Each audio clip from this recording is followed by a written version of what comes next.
Maintenant, on va passer dans un côté Star Wars, parce qu'on a tous besoin d'énergie en fait, et il y a beaucoup de négativité.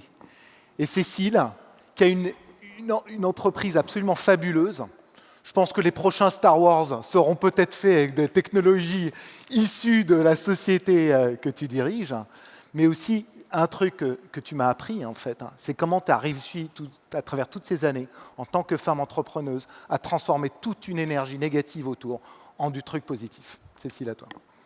Bonjour à tous. Donc, Cécile Schmolgruber, présidente de Stereolabs. Donc, notre objectif, c'est de développer la caméra la plus intelligente du monde. Et ça fait 10 ans qu'on travaille sur ça. On a eu une très belle aventure. On a travaillé en effet avec James Cameron sur la suite d'Avatar, mais pas que ça. On travaille sur de la robotique autonome, sur des projets passionnants.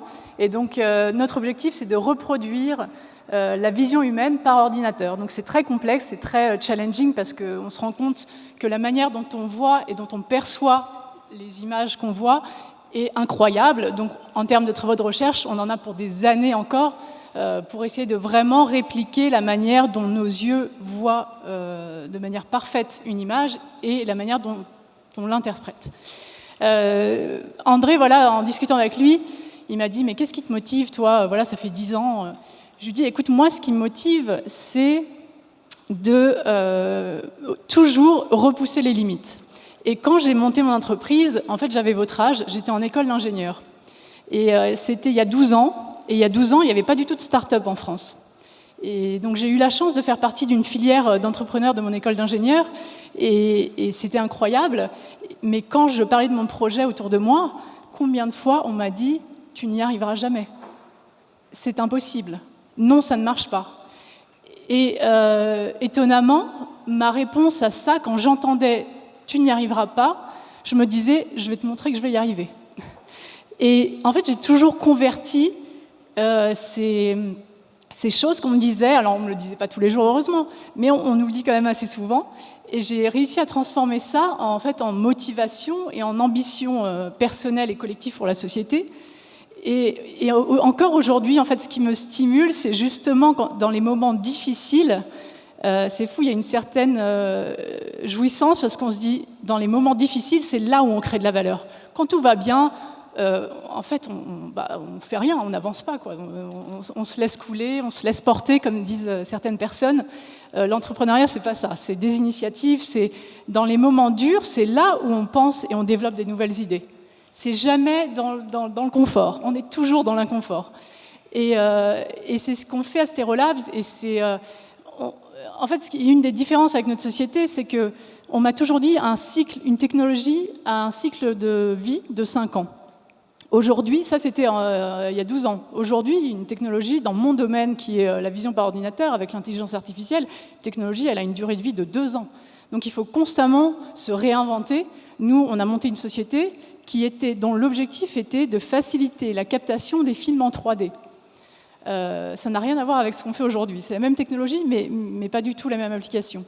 Et quand j'en parlais, en effet, au début en France, c'était très compliqué. Donc nous, on a dit, OK, nous, c'est à l'international, on est parti en Corée.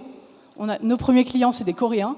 Et le deuxième, c'est James Cameron. Alors James Cameron, on l'a rencontré dans un salon à Las Vegas. On était au fin fond d'un salon parce qu'on n'avait pas beaucoup d'argent, on avait un petit stand d'1 mètre carré et on attendait là, on regardait, etc. Puis là, on voit débarquer 3 mecs, 3 Américains bien baraques et on voit les affiches, comme vous avez, et on voit Cameron Pace. Donc moi, je suis Olivier et Edwin, mes associés, attention, ils arrivent. Et là, ils arrivent, ils disent, vous pouvez nous faire une démo ? Donc nous, hyper stressés, parce que vous connaissez l'effet démo, ou bien sûr, quand vous appuyez, ça marche toujours au bureau, mais quand vous faites la démo, ça ne marche pas. Donc là, on appuie sur le bouton, et là, on avait un logiciel de calibration automatique de caméras 3D de cinéma, donc c'est un truc assez colossal, c'est 2 caméras Sony gigantesques, et on appuie sur le bouton, et en fait, ça zoome, et il y a tout qui se calibre mécaniquement, c'est assez sympa. Et là, ça marche bien, ils nous disent... On vous veut dans 1 semaine dans nos studios à Los Angeles. Ok, donc on ne peut pas dire non.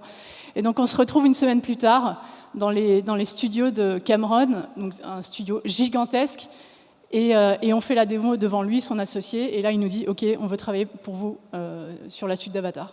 Ok. Donc, ce que je vais vous montrer, c'est qu'il y a des moments pénibles, mais ce qui est génial dans l'entrepreneuriat, c'est qu'il y a des moments, par contre, c'est l'euphorie générale, quoi. Donc, c'est les montagnes russes émotionnelles. Donc, il faut apprendre à encaisser ça. Mais moi, c'est ce qui me stimule. Et j'avais votre âge quand j'ai lancé ma boîte. Et en effet, heureusement, parce que ça demande une énergie folle. Mais surtout, choisissez les gens que vous écoutez. Voilà. Il y a des gens qui vont dire ça ne marche pas. Ne les écoutez pas. Il faut savoir sélectionner. C'est tout. Voilà. Merci.